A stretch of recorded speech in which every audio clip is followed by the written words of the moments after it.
So David, you have produced a new documentary called Confronting Radicals, What America Can Learn from Israel. If you were trying to convince a friend or a family member to watch this film, what would you say to them? I mean, what would your sales pitch be? Well, look, Confronting Radicals, What America Can Learn from Israel is the name of the book that I wrote, on which it is based, on which the documentary film is based. And how did I end up writing it? During the George Floyd riots, there were certain things that I saw, and the whole thing was just so troubling. Being a former New Yorker who's been in Israel for 30 years and seeing just the damage, the destruction, the wildness, the anger, I was very disturbed. But there were things that I noticed that disturbed me even more. That I saw that there are bricks piled up on street corners, that they're throwing bricks at police officers, at government buildings, in store windows. And these are things that we've seen in Israel for years. We've had rocks thrown in our cars. We've had people hit in the head and killed by rocks thrown by Palestinian terrorists. Molotov cocktails. Molotov cocktails are these homemade fire bombs that they throw in the biblical heartland of Israel at civilian cars when we pass by.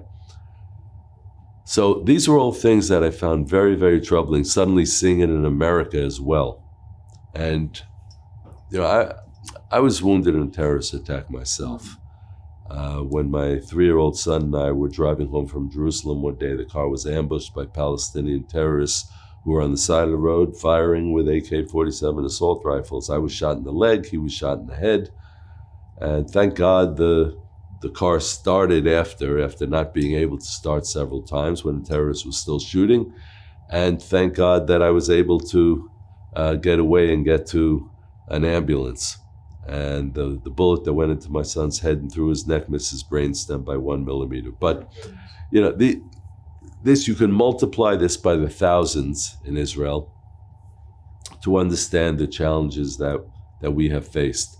But when I saw similar things happening in America from these homebred leftist secular radicals, I said, something needs to be done about this. People need to know about it and to know that they are working in collusion with the Palestinian terrorists. And we have to work together, Jews and Christians, to point all this out. And I wanted to make a blueprint for how Americans and people in general can confront this left-wing radicalism that is trying to tear down both of our houses in these critical times. For every writer or filmmaker, there always seems to be a tipping point. An event or something happens in your life that says you need to create or produce this story. In your case, I think I know what that is, but what was that for you with Confronting Radicals? Well, as I already alluded to, it was when I was watching the George Floyd riots. I was watching in Manhattan when I saw those bricks on the street corner, and they were just going and taking the bricks and throwing them at police officers. Yeah. And then I saw the Molotov cocktails. I said, that's it. Amazing.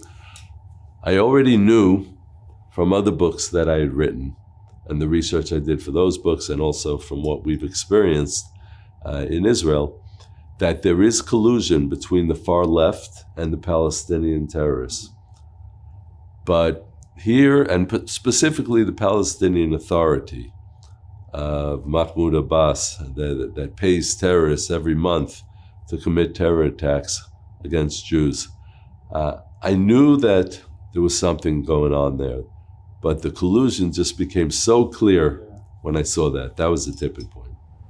So this documentary warns of what will happen if these terror attacks are left unchecked in America.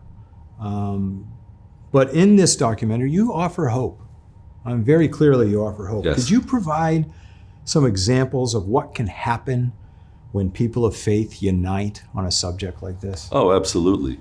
Sometimes people hear the title, they say, Confronting Radicals. Yeah. Does that mean we're going to take our bricks and go out to the street corners and confront them head on? And no, that's not what I'm talking about. From the 1960s, the left has gone to the grassroots. Everyone says, what happened to the left-wing radicals of the 1960s? Where did they go? Well, they didn't disappear, and they didn't become establishment. They didn't just say, okay, we're just going to worry about us, the me generation, and no, they went grassroots. Mm-hmm. That's why you have people like William Ayers in California, became a professor, and he became active in Barack Obama's campaign for president. You have all the other left-wing radicals that went to the grassroots, that got onto school boards, even though half of them don't even have children. They got onto school boards, and they started to influence and bring in all this gender confusion. And it's not about gender confusion. That it's not that they're trying to support the rights for transsexuals. The confusion is just a symptom.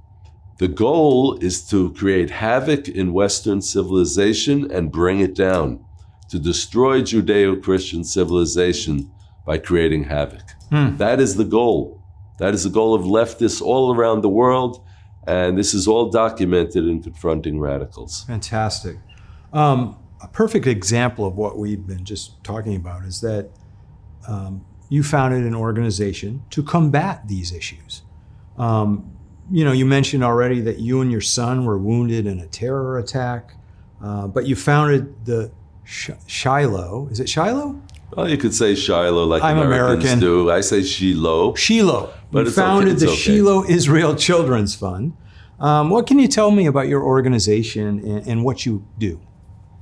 Sure. Well, I actually wear two hats. There's the Confronting Radicals outreach and explanation hat, but then there's also the Shiloh Israel Children's Fund. And after I was wounded in that terror attack, I had this vision of a therapeutic educational center because my son was having trauma. He was walking, screaming in the middle of the night. It was terrible. He was 3 years old at the time. How do you deal with trauma? And my wife and I really didn't know too much about the field, and I had to start exploring and researching. And what I found was that you can heal trauma in young children and also older children through all kinds of intermediaries: play therapy, art therapy, music therapy, sports therapy, multisensory safe room therapy, horseback riding therapy, and animal-assisted therapy. We have all of that in our educational therapeutic complex. We have thousands of children who have been healed of trauma through our programs, through the programs of the Shiloh Israel Children's Fund. That's fantastic. And I'd like to encourage people to go to our website. Absolutely, we'll have that. ShilohIsraelChildren.org and find out more about it, and get Confronting Radicals and read about it and find out what needs to be done in these times, because these are critical times in which we, people of faith on the Jewish side and people of faith on the Christian side, need to be standing together. Speaking of critical times, why is right now the right time for the Confronting Radicals documentary to be released, to be available? Well, now everyone is talking about it. It's this is the time we have a presidential campaign coming up, where the differences couldn't be clearer between the Republicans and the Democrats, and I'm not telling people how to vote, but I am telling people that you need to vote your values, and you need to take action. So it's taking action at the grassroots level. That's one way. Partnering with Israel is another way. And voting is the third way. Okay, and of course, a lot of prayer is good. Sure, fantastic. Having gone through the process of writing the book and now producing this documentary, did you learn anything new in the process that surprised you or maybe even astonished you in identifying and finding solutions to this problem? Well, look, if you write a serious book, and I say serious not in the sense of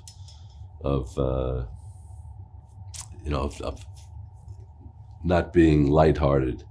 A serious book is backed by research, it's backed by sources. And since I was dealing with the outgrowth of the George Floyd riots, I also researched about slavery. And I researched about American history as they were tearing down statues of American heroes. Mm. And I realized, hey, what's going on here?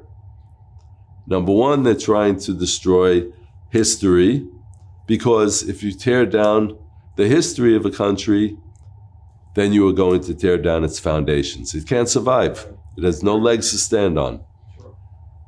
And that's when I realized that is the goal. That is their goal. And if you want to understand slavery and things like that, we Jews know about slavery. We were enslaved in Egypt for many years. Slavery and all kind of negative phenomena have to be understood in the context of history. There's slavery in America. Sure there was. There was also slavery all around the world. The whole world had slaves at that time. And the United States, in fact, was one of the countries that undid the slavery first. So it's important for people to know the historical facts in order to understand how to deal with the current issues. Sure. So after people have had a chance to see Confronting Radicals, what America can learn from Israel, what would you like to see your audiences get out of that experience? I mean, what's your greatest hope for this film? Well, I think the main thing is that they should have a passion for changing things. No change is irreversible. And what the left has been doing for 50 years now needs to be turned around. Needs to be turned around. It can be done by people, by conservatives. It can be turned around by those of faith. And that's what needs to happen. People get involved at the grassroots level. That's where the change happens.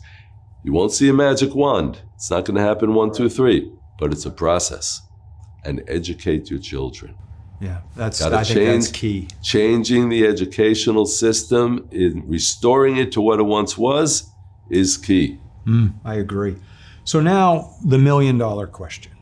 Where and how can people see Confronting Radicals? Well, we have the first screening at the National Religious Broadcasters Convention, the NRB. Mm-hmm. And we're going to be getting it out there, and there'll be screenings in churches and in many other places, and I'm sure also online at a certain point. And so it's important for people to see it, to spread the word. And I would be happy for screenings in many, many churches in the United States, and I would be happy to come and answer questions afterwards. Fantastic. And I realize this film is just nicely coming out, but are you working on anything new going forward that you can share about? Well, we'll just have to see about that. My previous book was called Trump and the Jews. That's a bold title for sure. Yeah. So we'll see where the next one goes after Confronting Radicals. All right. David Rubin, thank you so much for the time. Thank you.